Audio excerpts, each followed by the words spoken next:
కావటానికి ఏమేమి చెయ్యాలో లేఖనాల్లో ధ్యానం చేస్తూ వస్తున్నాం.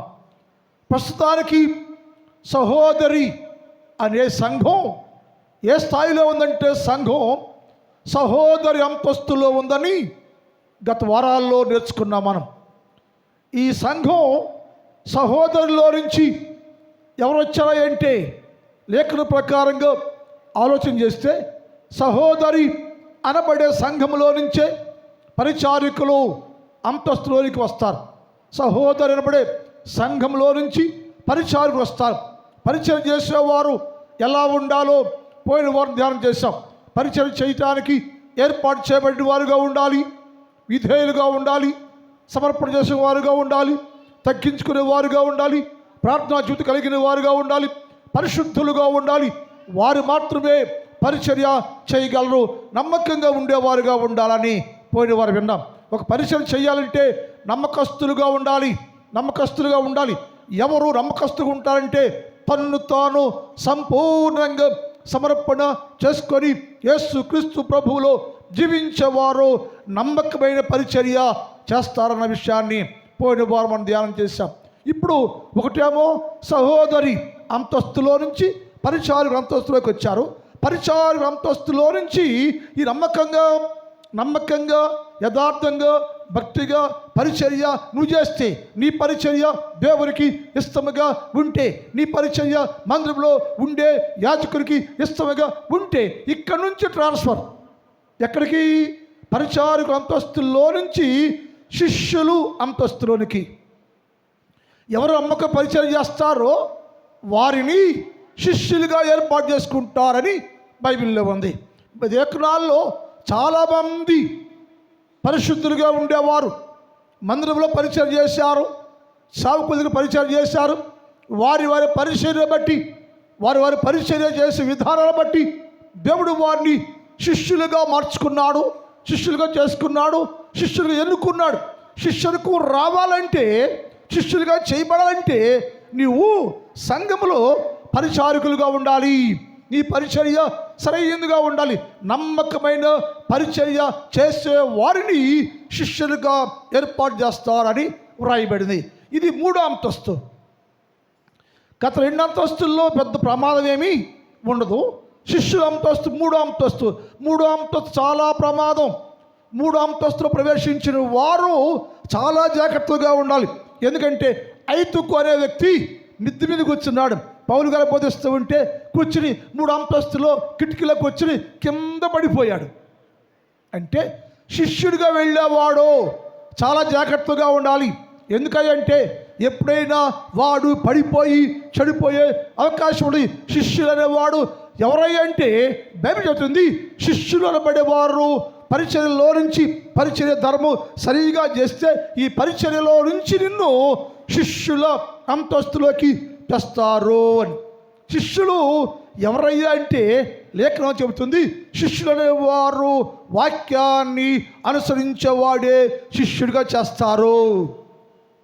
శిష్యులు ఎవరయ్యా అంటే ఎవరైతే యేసుక్రీస్తు వాక్యాన్ని అనుసరిస్తూ వాక్యానుసారముగా జీవిస్తూ ఉంటారో, వాక్యాన్ని హత్తుకుంటారో వారు మాత్రమే శిష్యులుగా వస్తారు, వారు మాత్రమే శిష్యులుగా ఉంటారు. నాకు శిష్యుడు కావాలంటే, నా దగ్గర శిష్యులకు చేయాలంటే, నా దగ్గర శిష్యులుగా ఉండాలంటే వారు పరిచర్య ధర్మం నెరవేర్చిన వారుగా ఉండాలి అన్నాడు. అట్టి వారు ఎలా ఉండాలంటే వాక్యాన్ని అనుసరించేవారుగా ఉండాలి అని రాయబడింది.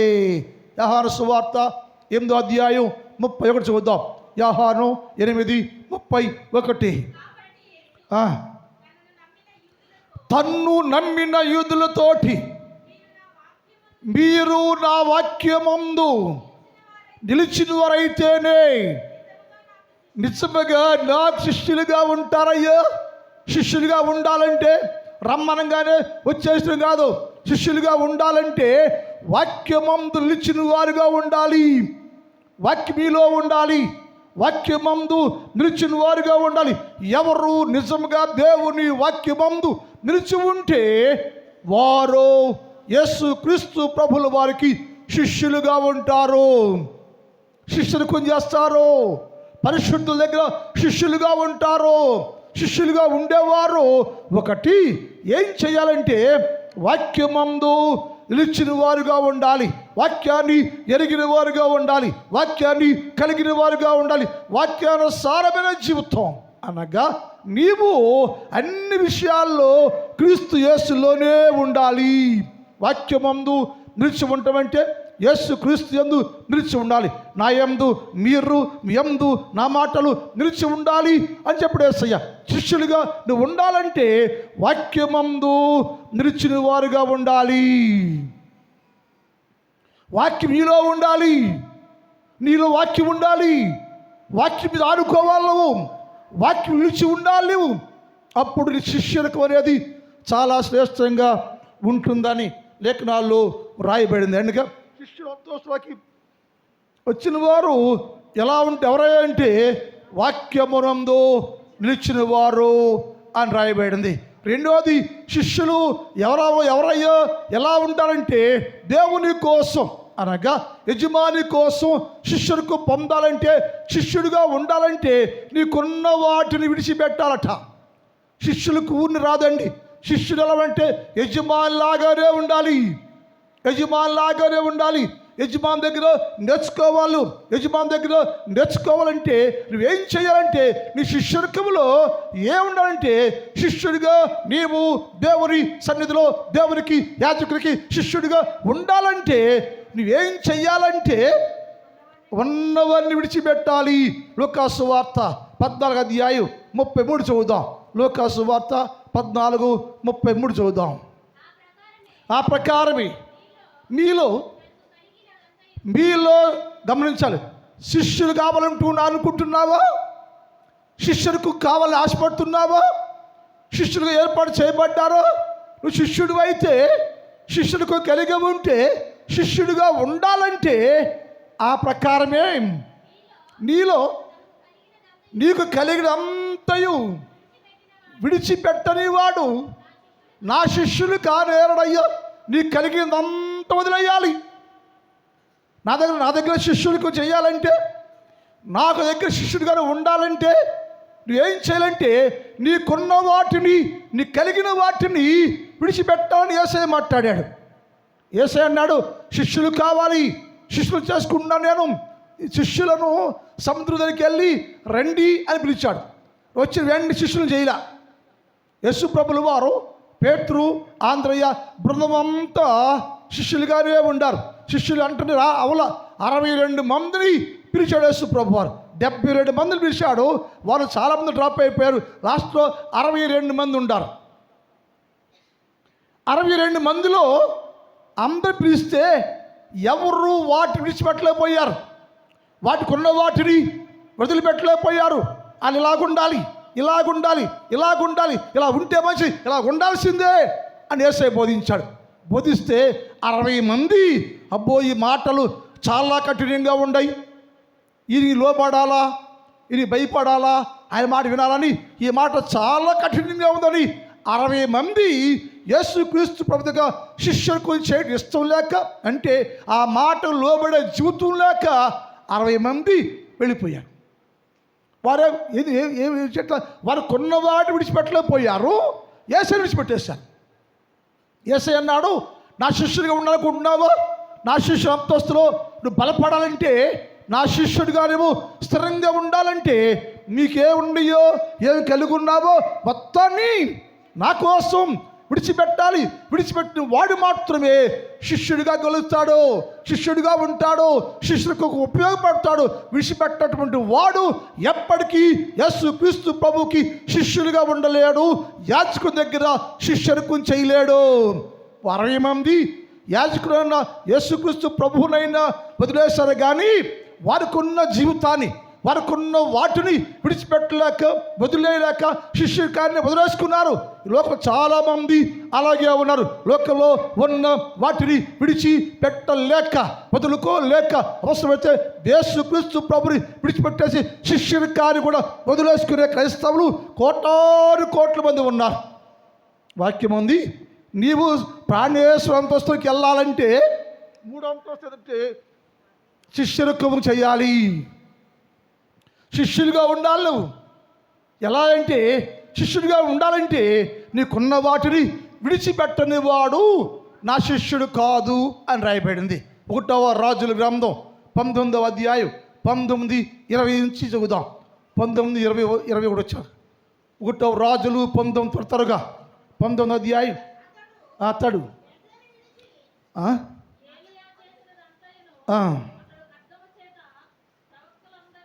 19వ అధ్యాయం 1వ రాజులు 19 నుంచి. ఏలియా షాపాతు కుమారుడైన ఏంటంట అతడు అక్కడి నుంచి వెళ్ళినాక ఏలియాకు షాపాతు కుమారుడనబడే ఎలీషా కనబడరు. ఎక్కడున్నాడు ఎలీషా ఇప్పుడు?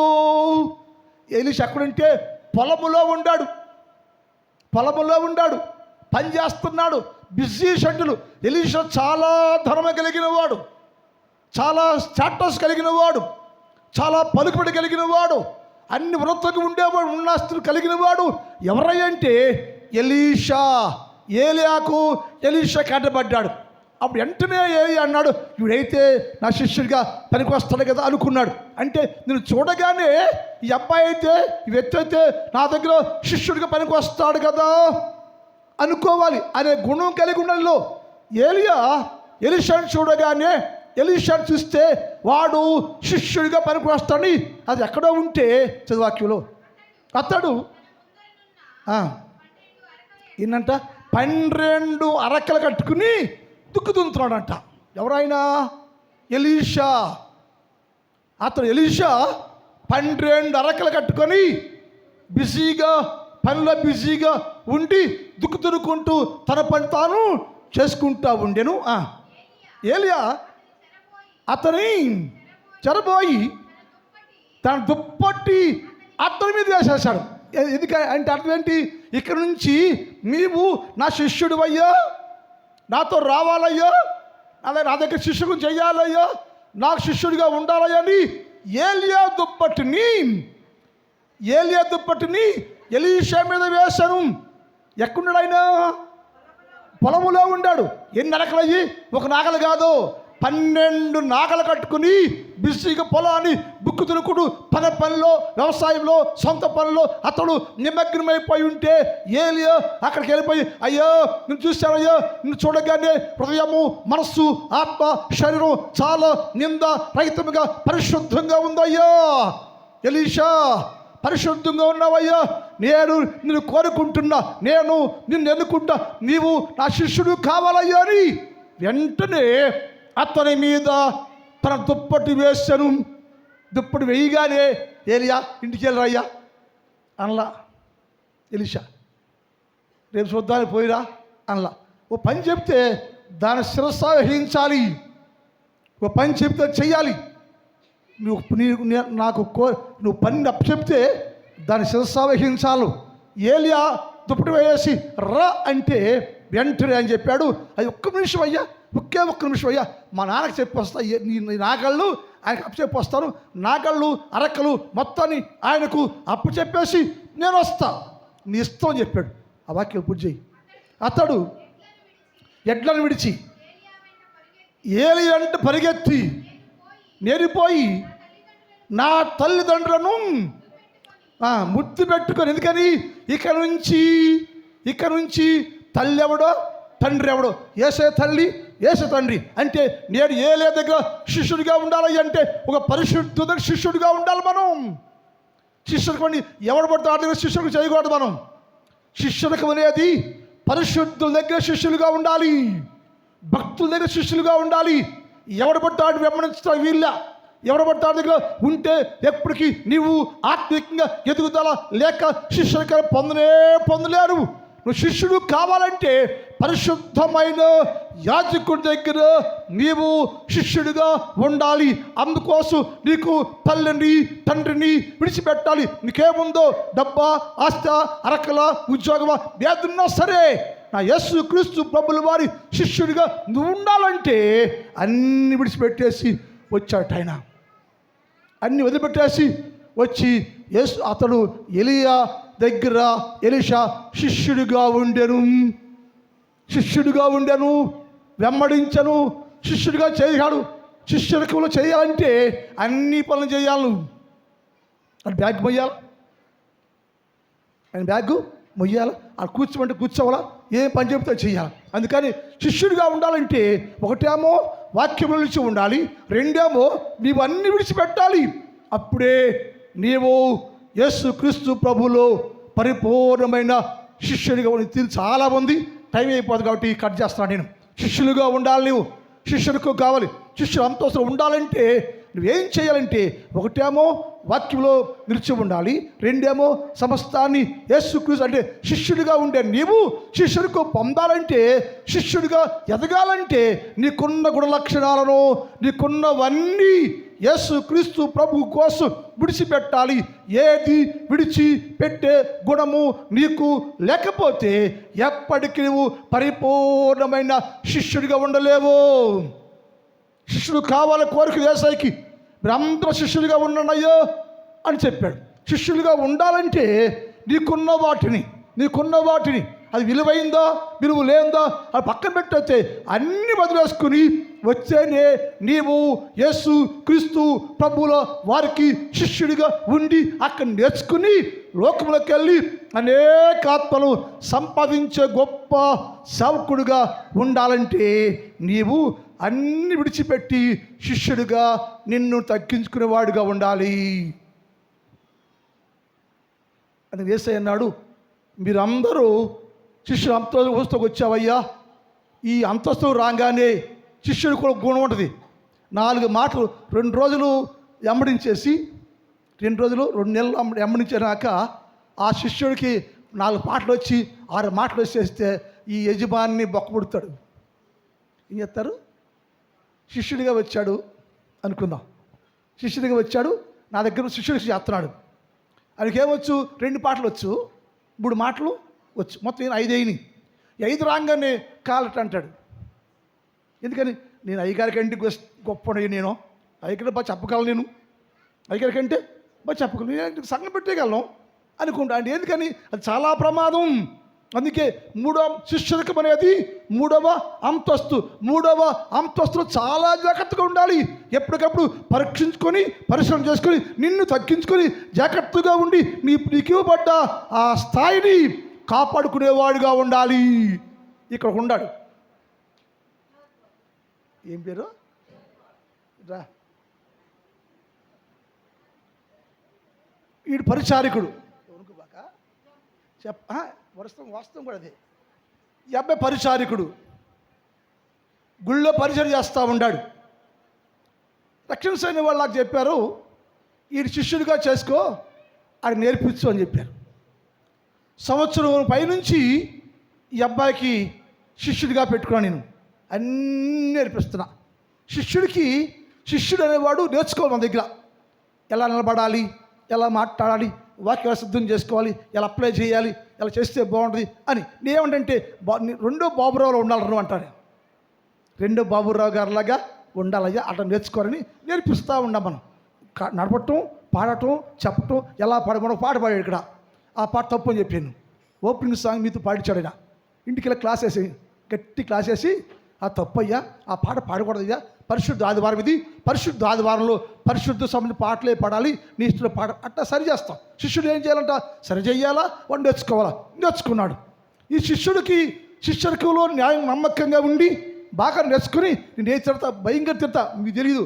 నేను తిట్టినట్టుగా ఎవరు తిట్టడం, ఏం తిట్టినా అట్టగనయ్యా సరేనయ్యా అని సరి చేసుకున్నాడు. సుమా తిట్టినా సరే, కొట్టినా సరే సరి చేసుకుంటూ ఎందుకు కొడతానంటే, నేను అబ్బాయిని ఏం తిడతానంటే వాడు భవిష్యత్తులో మంచి సాకుడు అవ్వాలి, మంచి స్వార్థుడు అవ్వాలి. మరొక బాబురాయి గారిలా చూపించాలి. వీళ్ళు వరహాపురంలో మురళి కూడా ఉంటాడు. వాడు బుడ్డోడాడు, సీను తమ్ముడు. ఆడు నా వాక్యం వింటూ ఉండేవాడు. నేను వేమూరు వచ్చి నా వెనక నేను బయటకు వస్తే 10 మొత్తం కుర్రోళ్ళు ఉంటారు. వెనక వెళ్తూ ఉంటే మైకులో వాక్యం చెబుతున్నాడు. మేము దారిలో ఉండం, వినపడుతూ ఉంది. సీను ఎవర్రా అంటే, సీను అన్నాడు, మా తమ్ముడు 2 మురళిగాడు అన్నాడు. నేను అయ్యగారు బాబురావు ఎలా వాక్యం మాట్లాడతాడో సేమ్ అలాగే నేను ఆశ్చర్యపోయా. నేను అక్కడ మాట్లాడుతున్నానా, అది క్యాష్ మాట్లాడుతానని చెప్పి నెలకొండ వెళ్తే వాడు బైకి పెట్టుకుని గుడి వాక్యం చెబుతున్నాడు. ఎవరికి? గుమ్మాలకి, ఈ గుడికి. అంటే అతను నన్ను నాలాగా మాట్లాడాలని తన్ను తాను డెవలప్ చేసుకోగలిగాడు. అలాగే ఈ అబ్బాయిని కూడా మనం డెవలప్ చేసి శిష్యుడిగా ఉంటే, నేను చెప్తున్నా శిష్యుడికి, నువ్వు బాగా నేర్చుకోయ్యా, బాగా బలపడయ్యా, గొప్పగా ఉండయ్యా, అదిరిపడబాకయ్యా, అదిరిపోట రానిబాకయ్యా, పడిపోతావు జాగ్రత్త అని చెబుతున్నా. ఇప్పుడు ఏం చేస్తాడు? శిష్యుడికి నమ్మకంగా ఉండి నేర్చుకున్న తర్వాత అట్టగుండు. శిష్యుడు నమ్మకంగా ఉండి నేర్చుకున్నాక శిష్యుడు అంతస్తులో నుంచి మరొక అంతస్తు ఉంది. ఒకటి సహోదర అంతస్తులో నుంచి పరిచారకులు అంతస్తు, పరిచారక అంతస్తులో నుంచి శిష్యుడు అంతస్తు. శిష్యుడిగా నమ్మకంగా అన్నీ విడిచిపెట్టి చేస్తే ఆ వ్యక్తిని అపోస్తులుగా అంతస్తులుగా మారుస్తాం. అంతస్తులోకి మారుస్తాం. ఇప్పుడు అబ్బాయి నేర్చుకున్నాడు, ఆ దగ్గర నేర్చుకున్నాడు, శిష్యుడిగా ఉండి అన్నీ నేర్చుకున్నాడు. ఈ అబ్బాయి ఫస్ట్ తారీఖు నుంచి అపోస్తులుగా పంపిస్తున్నా. హల్లెలూయా, హల్లెలూయా. దేవుని ఏర్పాటుది, మనం అనుకునేది కాదు. దేవుని ప్రణాళిక ఉంది. జ్యోతిబాబు పట్ల దేవునికి ప్రణాళిక ఉంది. ఈ అబ్బాయిని రేపుడు ఫస్ట్ తారీఖు నుంచి అత్తులూరు వారి పాలు సంఘం కాపరిగా వేస్తున్నాం. ఎక్కడ? అత్తులూరు వారి పాలు ఉంది, ఆ చివర ఆ సంఘంలో రేపు ఫస్ట్ తారీఖు నుంచి అక్కడ ఆయన అయ్యగారు. అది ఎందుకయ్యా అంటే ఇతనికి ఏమొచ్చింది? ఇప్పుడు ప్రమోషన్ వచ్చింది. శిష్యులకంలో నుంచి శిష్యులకు నేర్చుకుంటే, వాక్యం నేర్చుకుంటే, అన్ని బలపడితే ఈ అబ్బాయి ఏమి అంటే అంతస్తులకు మార్చ. అపోస్తులు అంటే పంపబడినవాడు. అపోస్తులు అంటే సువార్త చేయటానికి, సంఘాన్ని స్థాపించడానికి, ఆత్మ కంటానికి, అనేకులను శిష్యులుగా మార్చుకోవటానికి పంపబడినవాడు. ఎవరు? అంతస్తయ్య. ఇప్పుడు అబ్బాయి శిష్యుల పరిచారక అంతస్తులో నుంచి శిష్యుల్లోకి వచ్చాడు. శిష్యుల అంతస్తుల నుంచి రేపు ఫస్ట్ తారీఖు నుంచి అంతస్తులకి వెళ్తాడు. అంటే అపోస్తులు అంటే పంపబడినవాడు, రక్షణ సైని వారు ఈ అబ్బాయిని పరిచర్య చేయటానికి, సువార్త చేయటానికి, ఆత్మల్ని కంటానికి, సంఘాన్ని స్థాపన చేయటానికి అపోస్తులుగా అతన్ని అత్తులూరు పాలు పంపుతున్నారు. ఎలా? అపోస్తులుగా. Thank you. కూర్చో. గుడిది. దేవుని సన్నిధిలో ఉన్న మనం అపోస్తులుగా ఉండాలి. అపోస్తులు ఎవడంటే పంపబడేవాడు. నిన్ను దేవుని దగ్గర నమ్మకస్తులుగా నువ్వుంటే, నమ్మకస్తులుగా నువ్వుంటే దేవుడు నిన్ను ఎన్నుకుని అపోస్తులు వెళ్ళాలి. అపోస్తులు అంటే పంపబడిన వాడు. ఏం చేయాలంటే సువార్త చేయాలి, సంఘాన్ని కట్టాలి, ఆత్మలు కనాలి. నేను జ్యోతిబాబు చెప్తున్నాను, ఎక్కడున్నా సరే జ్యోతిబాబు మాల వాళ్ళకి వెళ్ళి సేవ చేయకపోరా చెప్తున్నా. హిందువుల్లోకి వెళ్ళు, కమటుల్లోకి వెళ్ళు, రెడ్డిల్లోకి వెళ్ళు, రాజుల్లోకి వెళ్ళు, యాదవుల్లోకి వెళ్ళు, బ్రాహ్మణ్స్లోకి వెళ్ళు. నాకు రామాయణం భారతం అంతా వచ్చు. నాకు అన్ని వేదాలు తెలుసు. రామాయణ భారతం నేర్చుకున్నాను కాబట్టి ఏడకెళ్తే అది మాట్లాడతా. నువ్వు కూడా నేర్చుకుని చెబుతున్నావు. అవసరం అది మనకి. ఒక ఆత్మ కనాలంటే అన్ని రంగాల్లో మనము నేర్చుకుని ఉండాలి. కాబట్టి అపోస్తులు ఎవరంటే పంపబడినవాడు. ఎక్కడికయ్యో నమ్మకస్తులుగానే ఉంటే, ఇప్పుడు ఈ అబ్బాయికి ఒకటేమో సహోదర అంతస్తుల నుంచి పరిచారకులు నుంచి శిష్యుల అంతస్తులో నుంచి అంతస్తులోకి వచ్చి అపోస్తులు అంటే పంపబడిన వాడు. నేర్చుకోవాలి, బాగా నేర్చుకోవాలి. వాక్యాన్ని నిస్సారంగా కాదు, వాక్యము విరిచి వడ్డించే స్థితిలో నేర్చుకోవాలి. అప్పుడు పౌలు గారు గమనియల పాదాల దగ్గర కూర్చుని వాక్యాన్ని, ధర్మశాస్త్రాన్ని నేర్చుకున్నాడు. శిష్యుడు కాబట్టి నువ్వు నేర్చుకోవాలి. నాలుగు మాట్లాడుకో. ఏదో ఇప్పుడు చెప్పనా, బోధలండి నేర్చుకోవాలి. ఎవడో రాసి పుస్తకాలు కొనుకొచ్చుకుని ఒక రాసి పుస్తకం రాస్తాడు. నా కొడుకు అంటాడు, ఇన్ని వేల ప్రసంగాలు ఉన్న దగ్గర నేను వెన్నీ బుక్ ప్రింట్ చేపిస్తాను అంటాడు. నేనంట నా ప్రసంగం ఇంకొద్దికి వెళ్ళకూడదు. నా ప్రసంగం నేను ఆడు చెప్పి ఇల్లేమంటారు. ఇంకా వాడు చెప్పి నేను చెప్పిన నా ప్రసంగాలు ఆడు చెప్పేసి నేను బుక్ ప్రింట్ చేపిస్తా. ఆడు కొనుక్కుంటాడు బుక్ షాప్కి వెళ్ళి, అది తెచ్చుకుని రాసుకుని చెబుతూ ఉంటాడు. నన్ను ఏం చెప్పిన దానికి వాడు చెబితే ఆడ ఉండదా? ఉంటుంది. కాబట్టి ఆ బుక్ అవసరం లేదు చెప్పా. నేనేమంటే నీవు నేర్చుకోవాలి. ఎవడో రాసి పుస్తకాలు కొనుక్కొచ్చుకుని చదివేస్తే రాసినోడు కాన్సెప్ట్ వేరుగా ఉంటుంది, రాసినోడు ఆలోచన వేరుగా ఉంటుంది, నీ ఆలోచన వేరుగా ఉంటుంది. వాళ్ళే చెప్పలేవు. నువ్వు బుక్ రాసినానికి ఆలోచన ఉంటుంది, అతను ఆలోచన పక్క బుక్ రాస్తాడు.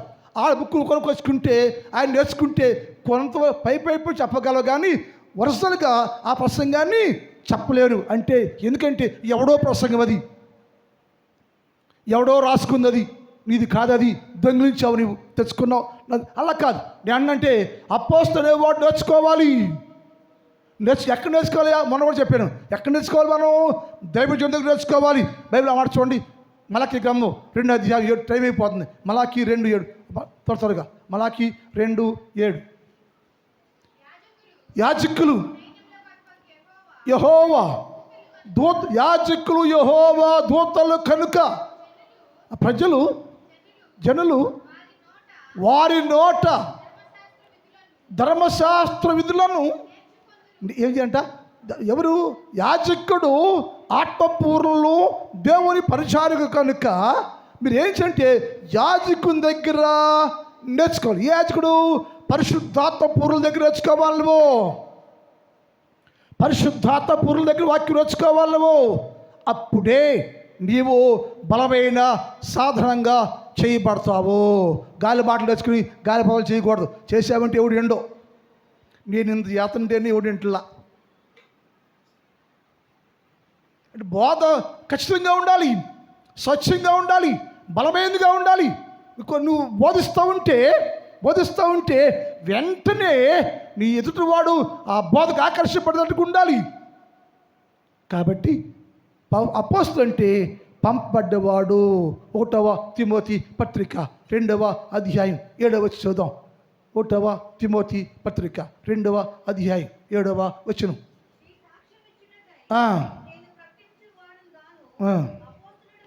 అపోస్తలుడు కాను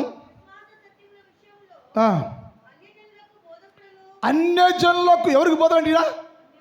ఎవరికి బోధకుడు? అన్యజనులకు బోధకుడను. ఏంటంట?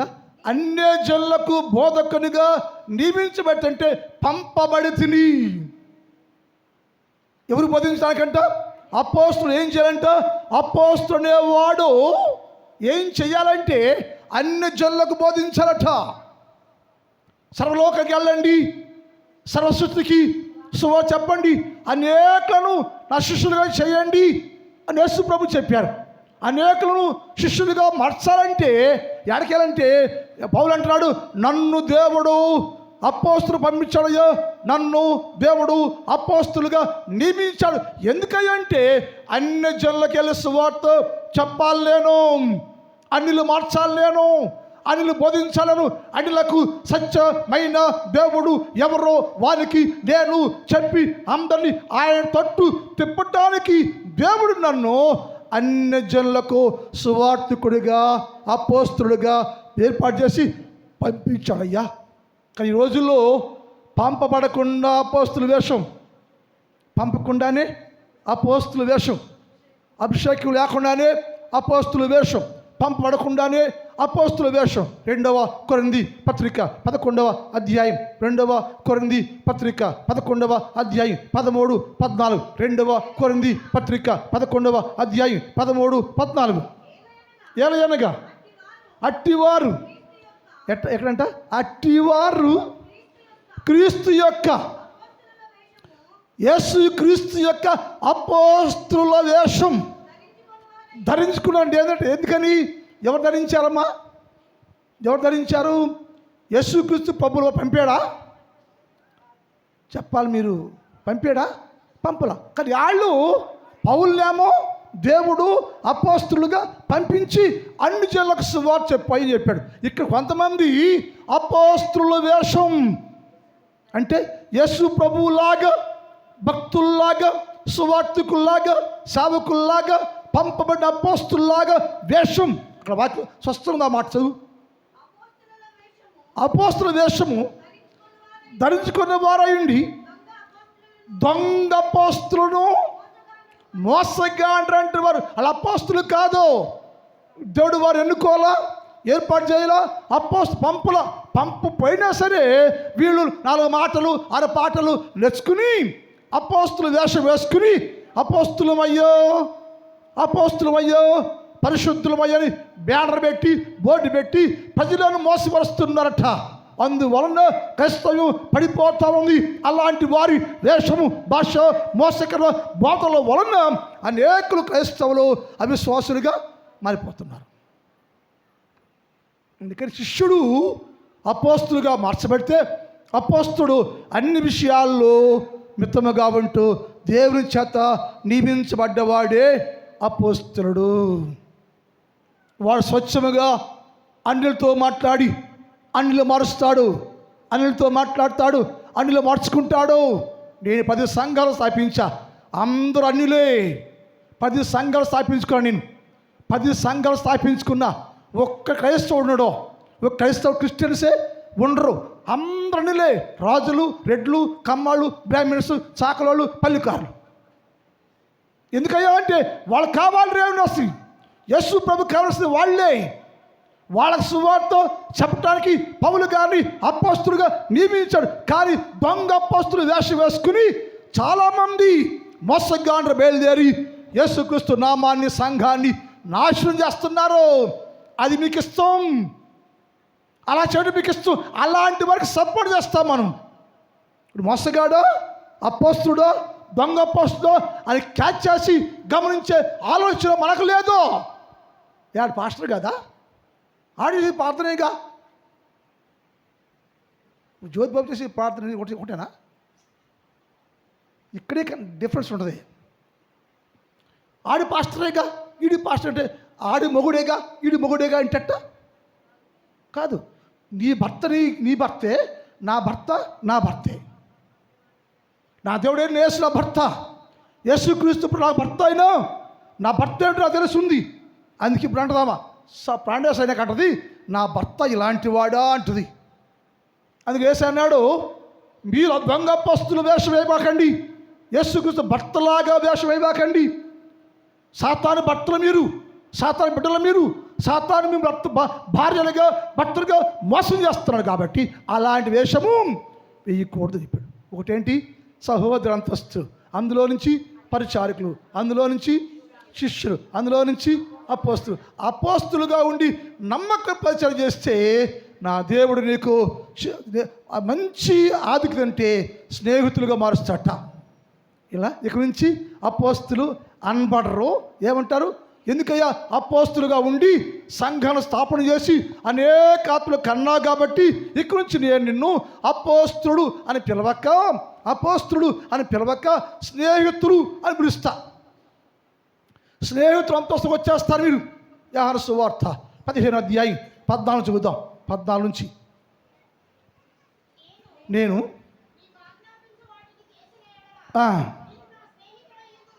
నీకు ఆజ్ఞాపించి అన్నీ చేసావు కాబట్టి మీరు నాకు స్నేహితులుగా ఉంటారయ్యా. అపోస్తులకు వెళ్ళావయ్యా, నేను నీకేం చెప్పాను, ఏం చేయమన్నాను అన్నీ చేసావు కాబట్టి మీరు ఇక నుంచి అంతస్తులోకి మార్చబడ్డారయ్యా. ఇక్కడి నుంచి మీరు ఎవరంటే నా స్నేహితులయ్యా. నా స్నేహితులు అంటే స్నేహితుడు నిజమే అక్కుంటే కుడి అడంగా ఉంటాడు. నా స్నేహితుడు అంతస్తులోకి నువ్వు వచ్చావయ్యా, నా స్నేహితుడు అయ్యా అని చెప్పాడు. స్నేహితుడు అంతస్తుల్లో నుంచి కుమారుల అంతస్తులోకి వస్తారు. స్నేహితుడికి కొంతవరకు హక్కు ఉంటుంది, కుమారుడికి అంత హక్కే. కుమారుడికి తండ్రి ఆస్తిలో వాటా ఇస్తాడు, కుమారుడికి తండ్రి ఆస్తిలో వాటా ఇస్తాడు. అన్న సంపాదిత అంతా కుమారుడికే. అంటే వారసత్వం. ఎవరైతే కుమారు అంతస్తులకు వస్తారో వాడికి ఆస్తిలో వాటా, ఇంటిలో వాటా, అంటే అన్నింటిలో వాటా ఉంటుంది. అన్ని రంగాల్లో స్వాస్థ్యంలో ఆస్తికి హక్కు కలిగిన వాడు ఎవడంటే కుమారుడు. అంటే ఇతను ఎన్ని దాటలేసుకుంటూ ఏ స్థాయికి వచ్చాడంటే కుమారుడు అంతస్తులకు వచ్చాడు. అంటే ఆస్తికి హక్కు కలిగిన వాడు, ఆస్తికి హక్కుదారుడు, స్వాస్థ్యాలు పంచుకునేవాడు, స్వాస్థ్యం తీసుకునేవాడు, హక్కు కలిగినటువంటి వాడు ఎవరంటే కుమారుడు. ఈ కుమారుడికి అండి ఎక్కడ దాకా అంటే పొద్దు నుంచి సాయంకాలం దాకా తండ్రి కుమారులు కలిసే ఉంటారు. ఇద్దరు పనికి వెళ్తారు, కలిసి భోజనం చేస్తారు, కలిసి మాట్లాడుకుంటారు. ఉదయం సాయంకాలం దాకా తండ్రి కొడుకులు కలిసే ఉంటారు. తండ్రి కొడుకులు కలిసే ఉంటారు. రాత్రి అయిపోగానే కొడుకు ఒక గదికి వెళ్తాడు, తండ్రి ఇంకో గదికి వెళ్తాడు.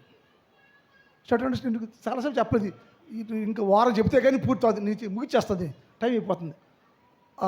కుమారుడు అంతస్తు కుమారుడు తండ్రి కుమారుడు కలిసే ఉంటారు.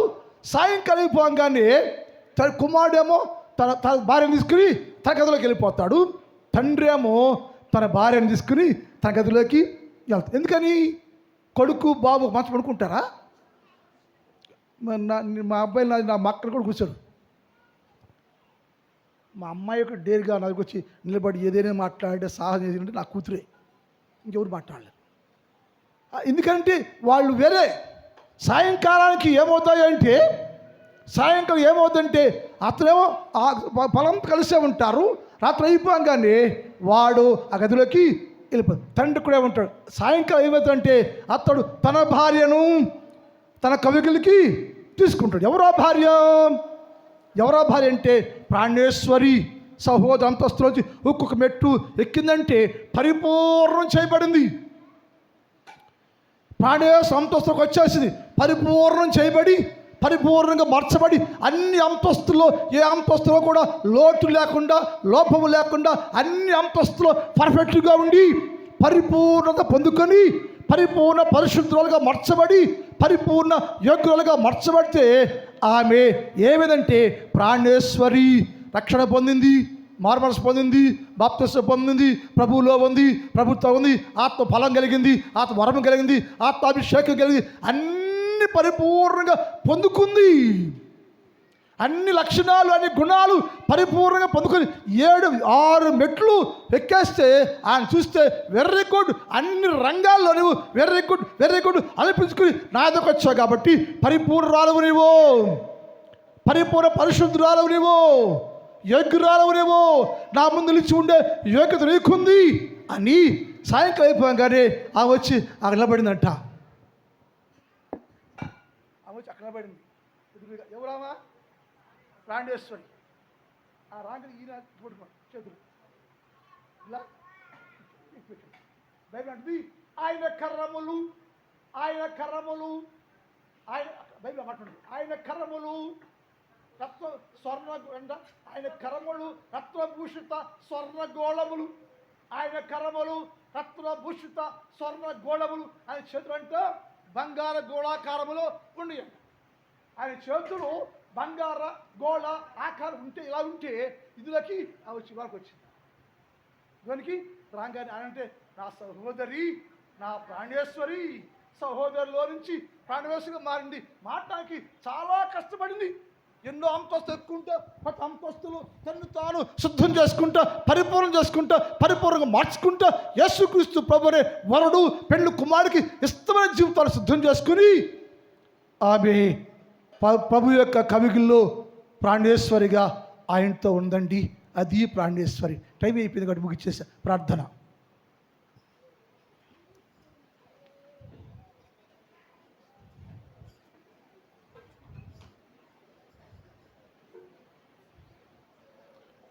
ప్రార్థన చేద్దామండి. చిన్న ప్రార్థన. మోకరించండి. ఒక్క నిమిషం మోకరించండి. ఒక్క